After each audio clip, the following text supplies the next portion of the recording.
everybody acknowledges is the importance of glucose metabolism. We have this huge epidemic of metabolic syndrome, which everybody knows has everything to do with glucose metabolism. We have this huge epidemic of type 2 diabetes that's becoming increasingly prevalent. We know that insulin resistance plays potentially a causal and certainly at least a side role in the development of obesity, which we all know is a huge problem that's on the rise. And it's, even if it wasn't a health liability, nobody wants to be excessively overweight. So insulin resistance is a fascinating thing. And not only have I had results with people raising their body temperature and overcoming constipation and some of these more minor things, but the greatest results I've had is improvements in what's called glucose clearance, glucose clearing. So I don't know if you guys have read much about insulin resistance or anything like that, but there's no question that insulin resistance, and I'll explain that, we'll talk about it a little bit. There's no question that insulin resistance is one of the most prevalent health problems in the modern world. If we had to target just one thing to fix and be able to help the public reverse, insulin resistance would be one of those top things. Now, insulin is a hormone that is in charge of storing amino acids from protein and glucose from the carbohydrates you need into your muscle cells. Where it's used is energy, it's used to produce heat, and it stimulates sex hormones, and it stimulates growth hormone, and all those things that make us feel good and perform well. It also has an appetite suppressing effect. Now you hear in the low-carb circles that insulin is bad and insulin makes you hungry. That's not true. Insulin will make you hungry if you inject it into your body because insulin binds with glucose and packs it away into your cells. It's not exactly how it happens, but all you need to really understand is that insulin stores that sugar away into your cells. So if you inject it into your arm, your blood sugar falls and you enter into an emergency panic state to help you eat and raise your blood sugar again. So injecting insulin that way, it's definitely something that makes you hungry because it makes your blood sugar go dangerously low. But insulin in general, its function as a hormone is appetite satisfying. And people are resistant to the hormone insulin, meaning that their bodies are not, their cells do not respond to the insulin. So it doesn't get packed away. The glucose and the amino acids and all that wonderful energy that we eat from food doesn't get packed away into the muscle cells. Instead, it gets shuttled off into fat. So you have a perfect example of two people. One person eats food, it goes all into their muscle cells, and they feel really energized and energetic and muscular and lean from eating a big Happy Meal at McDonald's. And then you have somebody who eats a Happy Meal at McDonald's and all that stuff goes into fat tissue, and they're left feeling hungry, and their metabolism is slow, and all those things because insulin resistance, your insulin is not getting the message, it's not getting through. And the result long-term of being insulin resistant is that your blood sugar starts to rise. Now we know the diabetic level, when you actually go to the doctor and he says, you're type 2 diabetic, welcome to the club, that cutoff level is 125 milligrams per deciliter. Normal is around 85, and it can be anywhere in there, it can be lower than that as well. But 85 is generally about the normal level. So what's interesting is the best indicator of your overall insulin sensitivity, or how well your insulin is working, is when you eat a meal, how long does it take for the glucose from that meal to get stored back into the cells? If you're insulin resistant, often the glucose stays up really high for a long time because the insulin message is not getting through and it's not storing the sugar that's in your blood out of your blood and into your muscle cells and your liver cells and all that. So one of the best indicators of overcoming insulin resistance is how fast you take carbohydrate that you eat and you pack it away into your blood sugar.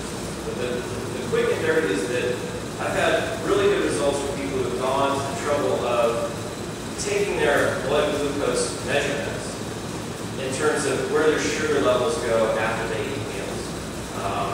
And the most interesting self-experiment I've done, which I'm infamous for, is I did this overfeeding protocol.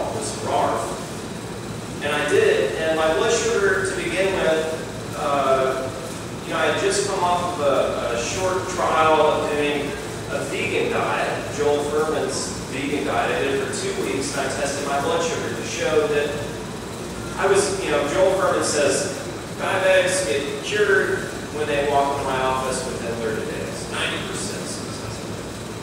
And it's interesting because he recommends eating almost purely carbohydrates, and which convert to sugar after you eat them. And the whole low-carb crowd says, don't eat carbohydrates. That turns into blood sugar. It raises your insulin.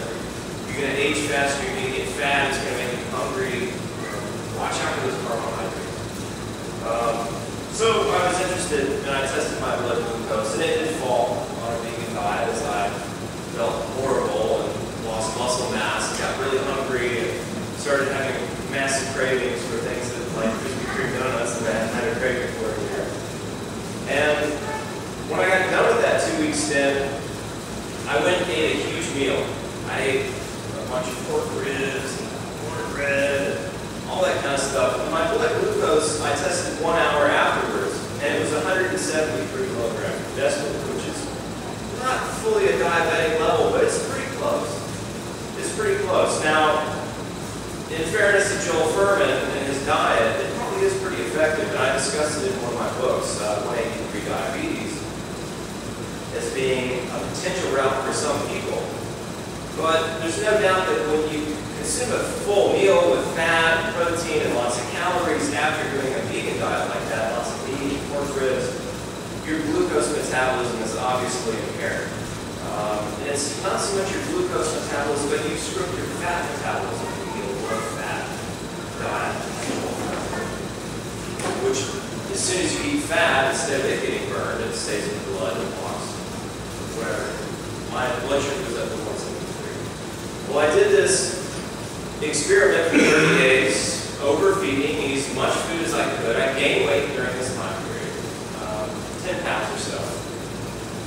And we also hear that makes your glucose metabolism gain weight. And during that time, by the end of it, I was eating a meal with lots of carbohydrates, 2 baked potatoes, the high glycemic carbohydrates you're not supposed to eat according to the low-carb authors.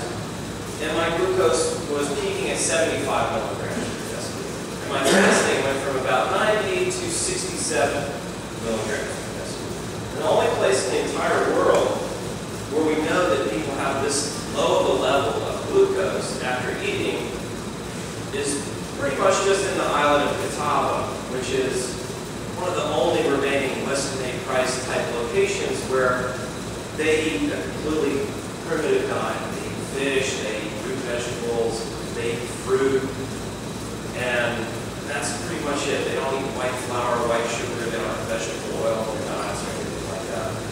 So, very effective. And lots of people have gone through the process of noticed the same thing. Originally, they would eat a full meal, blood glucose goes to 150, 140. After 2 or 3 weeks, it's back down to 105, 103, 100. Huge decreases in this glucose clearance. This is really significant.